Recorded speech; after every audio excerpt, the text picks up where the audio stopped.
Ai I cili don të hyjë në xhenet duhet të jetë larg, duhet të jetë I pastër nga këto 3 gjëra. Cilat janë ato? Unë jam ma I mirë se ai. Unë jam ma I dashur se ai. Unë jam ma I moralshëm se ai. Veshja e bukur, nallet e bukura. A është kjo mendje madhësi? Tash, në këto momente, ja ke fladit shpinën vëllau tam. إن الحمد لله نحمده تعالى ونستعينه ونستغفره ونعوذ بالله من شرور أنفسنا ومن سيئات أعمالنا من يهده الله فهو المهتد ومن يضلل فلا هادي له وأشهد أن لا إله إلا الله وحده لا شريك له وأشهد أن محمدًا عبده ورسوله اللهم صل على محمد وعلى آل محمد كما صليت على إبراهيم وعلى آل إبراهيم إنك حميد مجيد اللهم بارك على محمد وعلى آل محمد كما باركت على إبراهيم وعلى آل إبراهيم إنك حميد مجيد. Falënderimi takon Allahut subhanahu wa ta'ala, atë falenderojmë dhe vetëm prej Tij ndihmë dhe falje kërkojmë. Salavatet dhe selamet tona ja dërgojmë dashurit ton Muhammedit sallallahu alaihi wasallam, familjes tij, shokëve të tij dhe gjithë atyre që pasojnë rrugën e tij deri në ditën e gjykimit. Vëllezër të nderuar, jemi duke kaluar ditë edhe net, momente të shtrenjta, qaste me vlerë të madhe, jemi duke u munduar që t'i realizojmë adhurimet tona ndaj Allahut Azza wa Jall. Elusim Allahun Azza wa Jall që Allahu ibadetet tona të na I pranon. Në këto ditë të shtrenjta dhe në këto net të mëdhaja jemi duke u munduar që të përkujtojmë vetveten dhe gjithashtu të përcjellim mesazhet e fesë Allahut Azza wa Jall edhe ndaj juve, duke u munduar që çdo mesazh, çdo porosi e cila vjen nga dini Allahut Azza wa Jall të zë vend në zemrat tona, të ndikon që ne gradualisht, që ne vazhdimisht të ndryshojmë, të udhëzohemi, të përmirësohemi, të afrohemi tek Allahu Azza wa Jall. Nuk ka dyshim se çdo gjë e cila është e mirë dhe e cila na ofron te Allahu Azza wa Jall, Allahu Azza wa Jall na ka njoftuar, pejgamberi sallallahu alaihi wasallam na ka treguar. Dhe nuk ka dyshim se çdo gjë e cila është e keqe, e hidhëron Allahun Azza wa Jall, na largon nga rahmeti Allahut, na afron në dënimin Allahut, gjithashtu pejgamberi sallallahu alaihi wasallam na ka njoftuar. E në një prej haditheve të tij, pejgamberi sallallahu alaihi wasallam na tregon të gjithëve, të gjithë ata të cilët janë të interesuar për të hyrë në xhenet, të gjithë ata të cilët duan të arrijnë shpërblimin e Allahut Azza wa Jall, pejgamberi sallallahu alaihi wasallam na tregon për atë I cili don të hyjë në xhenet, çka duhet të ketë ai njeri, çka duhet të arrijë ai njeri, nga çfarë gjëje duhet të largohet ai njeri. Pejgamberi sallallahu alaihi wasallam tha: "Men mata wa huwa bari'un min thalath." Kush vdes duke qenë I pastër nga 3 gjëra, kush vdes duke qenë larg nga këto 3 gjëra, kush vdes duke mos ra në këto 3 gjëra, do të hyjë në xhenet. A ka dikush I cili pas këtyre fjalëve nuk ka interesim të di se cilat janë këto 3 gjëra, të cilat neve ka mundësi të na pengojnë nga xheneti Allahut Azza wa Jall? Ai I cili don të hyjë në xhenet duhet të jetë larg, duhet të jetë I pastër nga këto 3 gjëra. Cilat janë ato? tha pejgamberi sallallahu alaihi wasallam, el kibr, cilësia e parë, gjëja e parë, gabimi i parë, mëkati i parë, kibri, mendje madhësia, ai i cili don të hyjë në xhennet, kush vdes dhe nuk ka kibër, kush vdes dhe nuk ka mendje madhësi, në jetën e tij nuk ka qenë mendje madh. Mendje madhësia, kjo cilësi e rrezikshme, kjo dukuri e rrezikshme, kjo gjë e cila futet në zemër dhe ndoshta njeriu nuk e vëren fare, ndërsa kjo është rruga e të parit i cili ka qenë mendje madh dhe i cili nuk ju nështrua Allahut Azza wa Jall në momentin që u urdhrua t'i bie në sejdë Ademit alayhis salam. Ky ishte iblisi që Allahu Azza wa Jall tha, aba wastakbara wa kana min al-kafirin. Refuzoi iblisi, u paraqit mendje madh dhe ishte nga mohuesit, ishte nga ata që nuk i ra, apo ishte i vetmi që nuk i ra në sejdë Ademit alayhis salam. Por çfarë arsye u përgjigj iblisi, duke u arsyetuar dhe duke thënë, ana khairun minhu,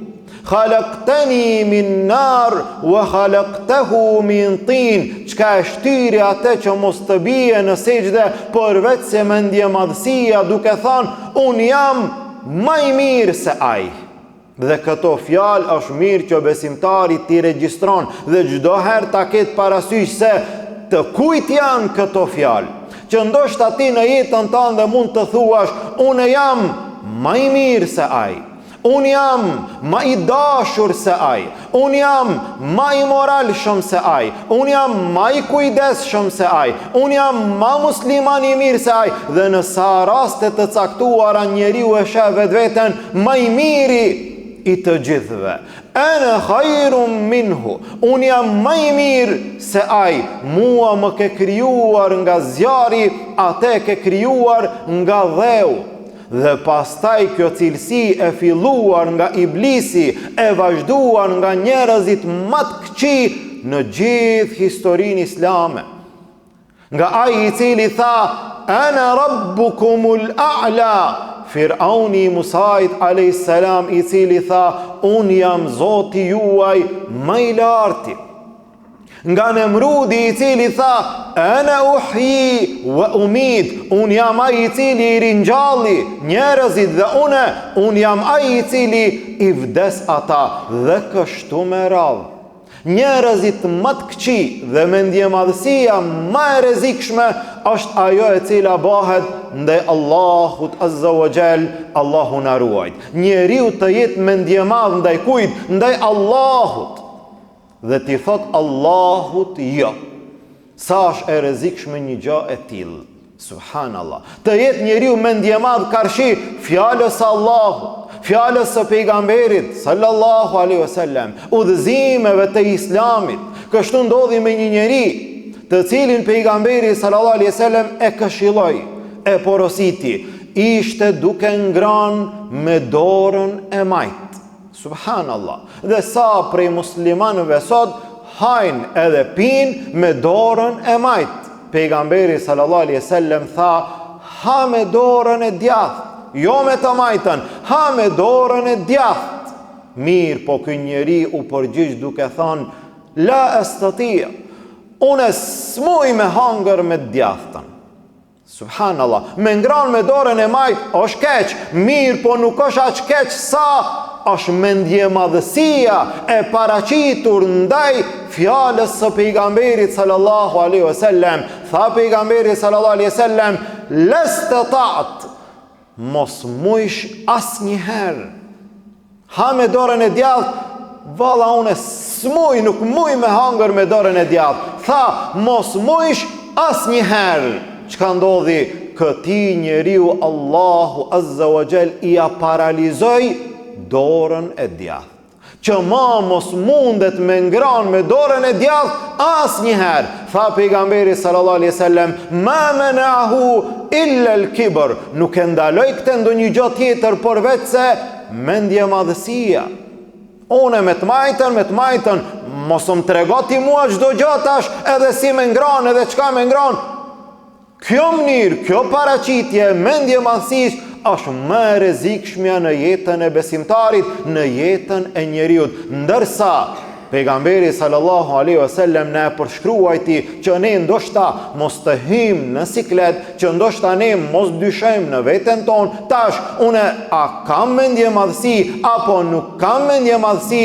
Tha pejgamberi sallallahu alaihi wasallam, la yadkhulul jannah men kana fi qalbihi mithqalu dharratin min kibr. Nuk ka me hi në xhenet ai i cili në zemrën e tij ka qoftë edhe një grimc mendje madhësi.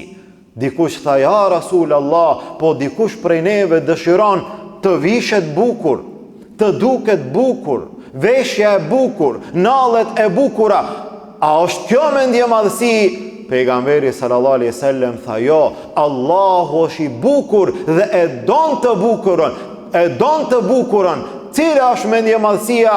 Tha pejgamberi sallallahu alaihi wasallam, batarul haqq wa ghamtun nas. Këto dy gjëra, kjo është mendje madhësia. Shikoje në jetën tënde, shikoje në veten tënde, a ki mendje madhësi?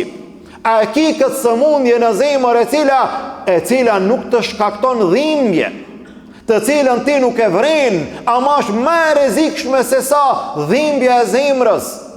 Pejgamberi sallallahu alaihi wasallam tha, batarul haqq, kundërshtimi i të vërtetës. Kundërshtimi i të vërtetës. Nëse e ke pas ndonjë gjë në të kaluarën dhe të tregon dikush në atë e cila është e vërtetë, mirë po, kush është ai? Kush është ky me më tregu mua? Dhe ai mund të jetë dikush që në syrin tënd është i thjeshtë, mund të jetë më i ri, mund të jetë i vogël, mund të jetë gruaja, bashortja, mund të jetë familja, mund të jetë evladi, mund të jetë ndonjë shok që ti, kush është ky me më tregu mua? Kjo është e rrezikshme. Shikoje në jetën tënde, nëse të vjen ndonjë këshill, nëse të vjen ndonjë fjalë, nëse vjen ndonjë përmirësim që dikush mundohet ta banë në ty, shikoje ti si e pranon atë. Dhe gjithashtu e dyta, wa ghamtun nas, dhe nënçmimi i njerëzve. Shikoje njerëzit në jetën tënde me çfarë syri i shikon. Nëse ata janë më të ulët në ndonjë aspekt të dunjas, nëse janë më të varfër se ti, nëse janë në ndonjë pozitë më të ulët se ti, apo nëse ti je në ndonjë pozitë më të lartë se të tjerët, si të duken të tjerët ty. Wa ghamtun nas, nënçmimi i njerëzve. Mendje madhësia është prej gjëjave më të rrezikshme. Andaj në ditën e gjykimit, pejgamberi sallallahu alaihi wasallam tha, do t'i ringjall Allahu njerëzit të cilët kanë qenë mendje mëdhej në dunja në formë të bubrecit.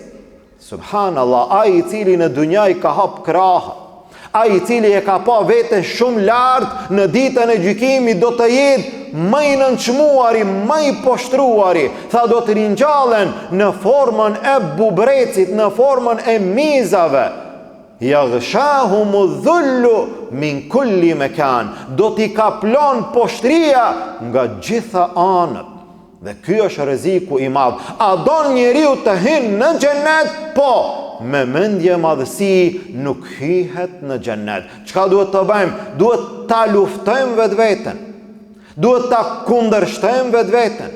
Duhet ta shtypim vetveten.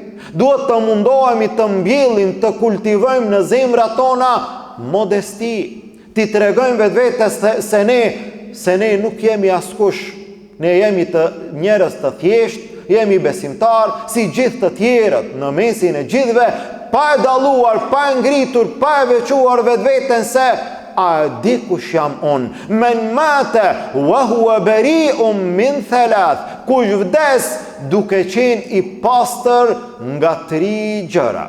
Gjëja e parë, el kibr, mendje madhësia.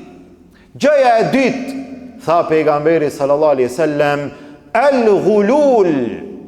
Çka është el ghulul?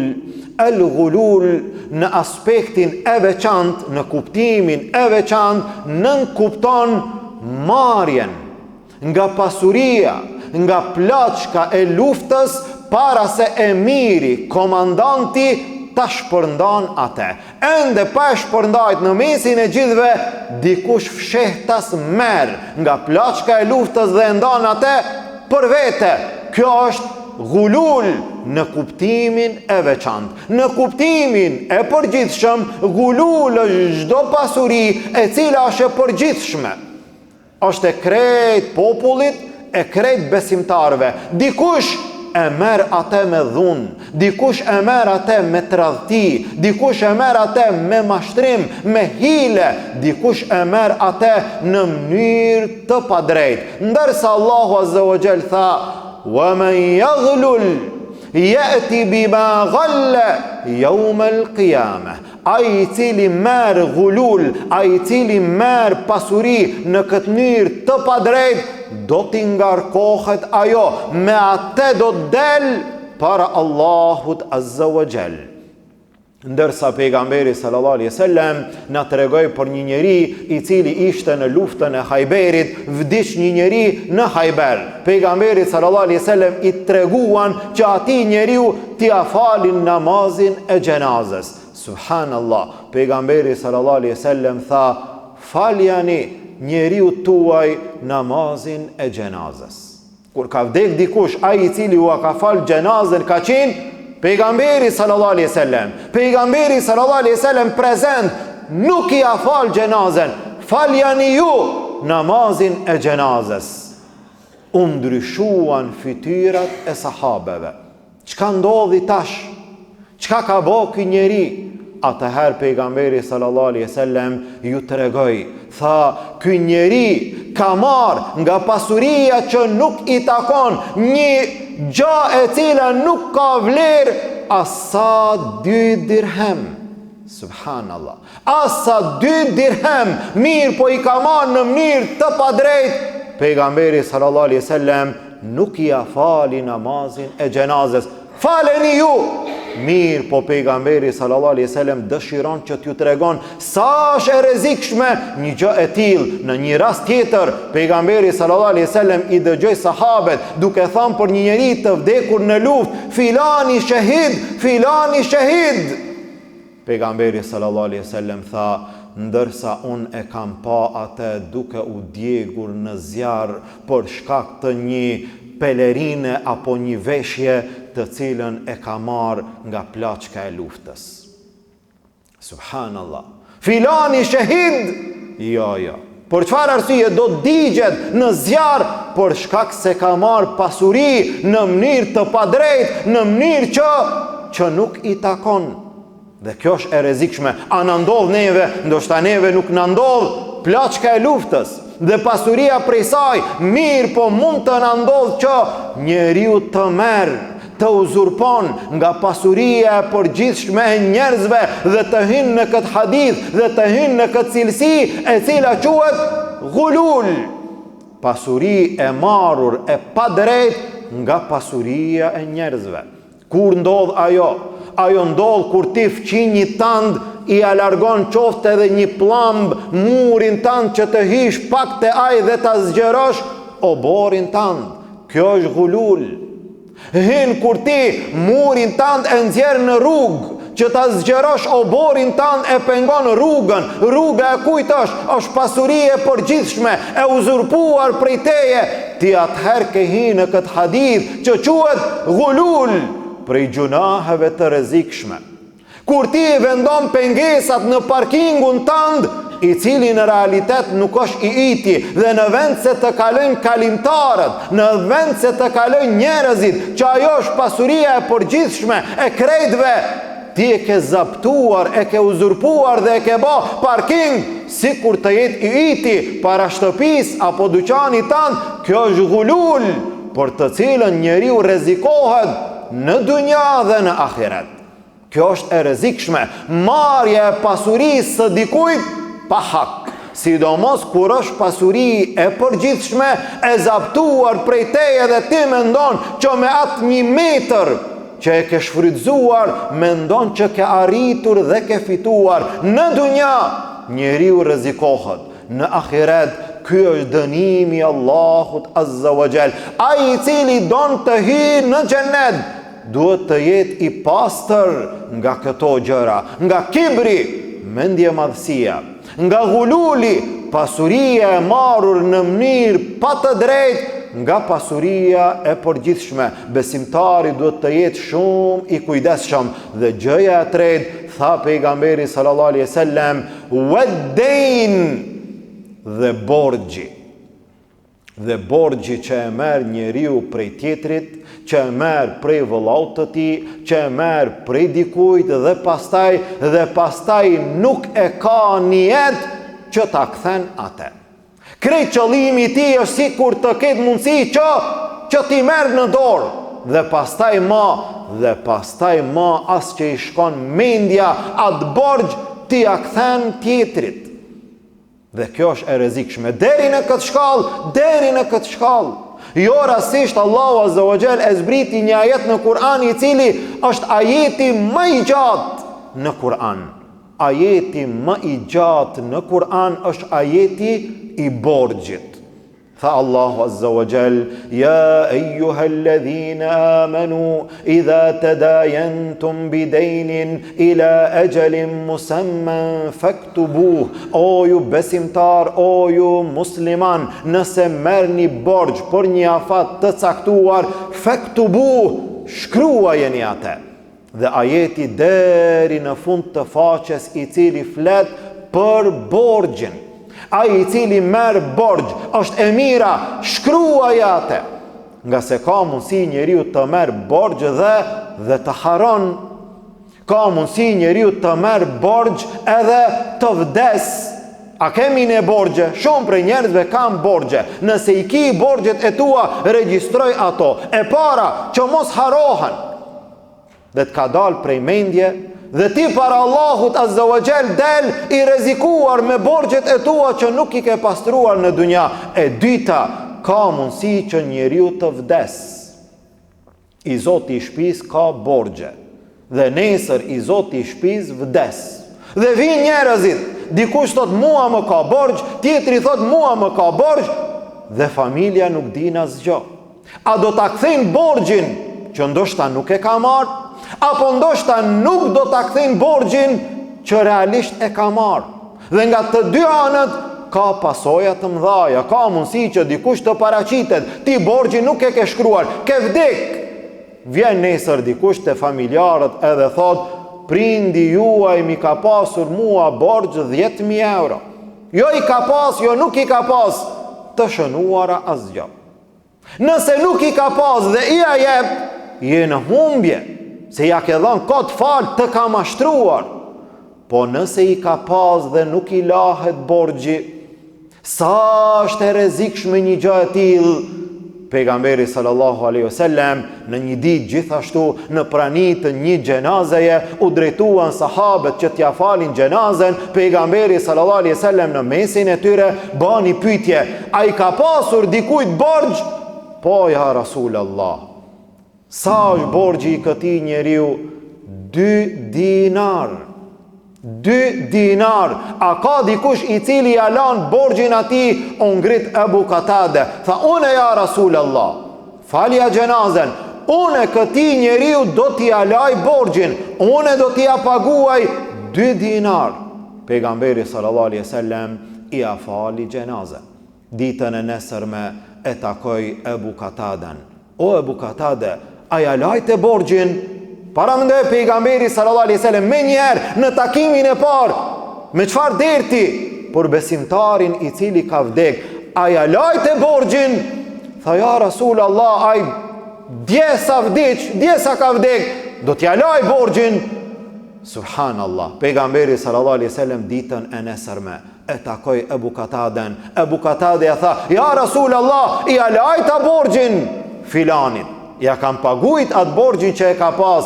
Tha pejgamberi sallallahu alaihi wasallam, tash në këto momente ja ke fladit shpinën vëllaut tant. Subhanallah, deri tash në këto momente ka qenë në rrezik ky njeri. A do të dënohet? A nuk do të dënohet? Ja ke lajt borxhin ky njeri nuk dënohet, ja ke fladit shpinën vëllaut tant. Ndërsa në hadithin tjetër tha pejgamberi sallallahu alaihi wasallam, i falen shahidit gjitha mëkatet.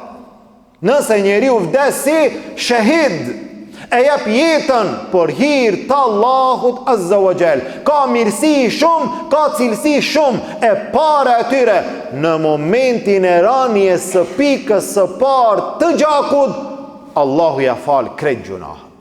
Krejt gjunahet, të mdhaja dhe të vogla, asnjë gjunah del para Allahut i pastër pa gjunahe.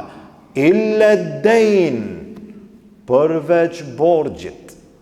Subhanallah, edhe shahid me ra. Përveç borxhit, borxhin Allahu nuk ta fal. Sa janë njerëzit të cilët janë të rrezikuar, sa janë njerëzit të cilët jetojnë me djersën e tjerëve, tjerët punojnë dhe ata marrin borxh, me shpresë që do t'i kthejnë, dhe në realitet në fund e shet që nuk i kthejnë. Dhe kalon 1 vit, kalon 2 vite, kalon 3 vite, sa njerëz sot e kanë të ngarkuar, e kanë të komplikuar jetën shkaku i borxhlive. Të hollat i ka, të hollat nuk i ka. Nga se u a ka dhënë njerëzve me shpresë që t'ju ndihmon, t'u lehtëson gjendjen, të ju gjendet në raste të vështira, tash mbetet vetë në gjendje të vështirë, të hollat e tij nuk i ka. Çka duhet të banë? Duhet t'i lut njerëzit për pasurinë e tij, për të hollat e tij, deri në atë shkallë sa që ndoshta duhet të hidhrohet, duhet të prishet raporti me të tjerët. Për çfarë arsye? Për shkak se i ka dhënë borxh. Dhe në sa raste njerëzit nuk japin borxh. Shkaku i kujt? Shkaku i atyre të cilët nuk e kthejnë borxhin. Njerëzit pastaj edhe ndaj të mirëve nuk janë në gjendje të japin borxh. Subhanallah, e sa prej atyre janë që e vonojnë, e ka marrë borxhin, e ka caktuar kohën, duhet ta kthen borxhin në afatin e caktuar. Nuk ka nevojë me thirr në telefon, nuk ka nevojë me shkuat te dera, ai vetë duhet ta ketë parasysh që në datë borxhi duhet të kthehet. Mirë po njeriu është zullumçar. Ne jemi zullumçar të vetvetes, e në sa raste jemi zullumçar ndaj njëri tjetrit. Në sa raste njerëzit e kanë, i ka të hollat dhe nuk t'i kthen. Nga se mundohet t'i shfrytëzon dikun tjetër dhe hajt se ja kthej, t'ja bash për çato ke mbet. Subhanallah, dhe pastaj të merr në llogari. Ndërsa pejgamberi sallallahu alaihi wasallam tha, "Matalul ghaniyyi dhulm." Vonimi i kthyerjes së borxhit të pasurit është zullum. Çka nën kupton vonimi i borxhit të pasurit? Dietarët kanë thonë, ky hadith i ka 2 kuptime. Vonimi i borxhit të pasurit, kur i pasuri nuk ta kthen borxhin. Subhanallah, ai është i pasur, ti e di, ka firmë, ka biznes, ka të holla, ka lëvizje, ka qarkullim të madh, ama nuk ta kthen borxhin. Çuditesh ti. Është i pasur shumë, ka borxh në filan dyqanin, ka borxh te filan firma, i ka borxh filanit, e kështu me radhë. Është i pasur, nuk e kthen borxhin. Për çfarë arsye? Ai mendon se si e ka gjendjen vet, krejt e kanë. Dhe askush nuk ka mbet për aq pak. Ndërsa ndoshta ai i cili i ka dhënë borxh është duke pritur që t'i kthehen ato. Vonimi i të pasurit në kthyen e borxhit është zullum. Kuptimi i dytë, vonimi i kthjerjes së të pasurit, ai i cili i ka marrë borxh një të pasurit. Ai është milioner, ti i ke marrë borxh. Dhe çka thua? Po fundja e milioneri, a për të hollat e mia ka mbet dhe ja vonon, se ai nuk ka nevojë shumë. Edhe kjo vonesë është zullum, është padrejti, pa marrë parasysh sa është ai i pasur, borxhi duhet t'i kthehet atij. Ndërsa ai i cili e borxh, ai i cili jep borxh për t'i ndihmuar të tjerët, ka mundësi që të arrin një prej shpërblimeve më të mëdha, që ndoshta nuk e arrin në asnjë mënyrë tjetër. Andaj kjo është nxitje për ata të cilët kanë pasuri, sidomos ndaj njerëzve që ju besojnë, të japin borxh. Mos të kalojnë njerëz në mënyra tjera duke marrë me kamat, duke marrë kredit, duke u rrezikuar, e dikush ndoshta duke vjedhur, e kështu me radhë. Ai i cili ka pasuri, ka mundësi që të arrin shpërblime të mëdha. Deri në çfarë shkalle, tha pejgamberi sallallahu alaihi wasallam, ai i cili jep borxh e arrin shpërblimin sikur për çdo ditë të jep aq sa ka dhënë. Ai i cili jep borxh e arrin shpërblimin sikur për çdo ditë të jep sadaka aq sa ka dhënë borxh. Dhe gjithashtu ka mundësi të arrin shpërblimin sikur dy fishin e asaj që e ka dhënë borxh ta jep sadaka. Kur, tha pejgamberi sallallahu alaihi wasallam, nëse jep borxh në një afat të caktuar. Dhe shikoje ti, nëse jep borxh në një afat të caktuar, i jep dikujt borxh 1000 euro, për sa kohë? Për një muaj. Pas 30 ditëve do ta kthen borxhin. Në rregull. Për çdo ditë ky njeri është sikur të jep sadaka nga 1000 euro në ditë. Subhanallah. Çfarë shpërblimi? Andaj besimtari duhet të nxitet. Besimtari duhet të ndihmohet me njëri tjetrin me shpresën e shpërblimit të madh. Ai i cili jep deri në afatin e caktuar e ka shpërblimin sikur të jep aq sadaka për çdo ditë. E pasi të kalon afati, tha pejgamberi sallallahu alaihi wasallam, nëse kalon afati dhe ja shtin, ti ke dhënë borxh për një muaj, i ja shtin edhe një muaj, muajin e dytë, tha sikur të jep sadaka dy fishin e asaj që e ka dhënë borxh. Ke dhënë sadaka 1000 euro, për një muaj shpërblim, sikur të kesh dhënë 30.000 euro sadaka. E muajin e dytë, për çdo 1000 nga 2000 është shpërblimi sikur njeriu të ketë dhënë sadaka. Për një muaj sikur të jep sadaka 60.000 euro.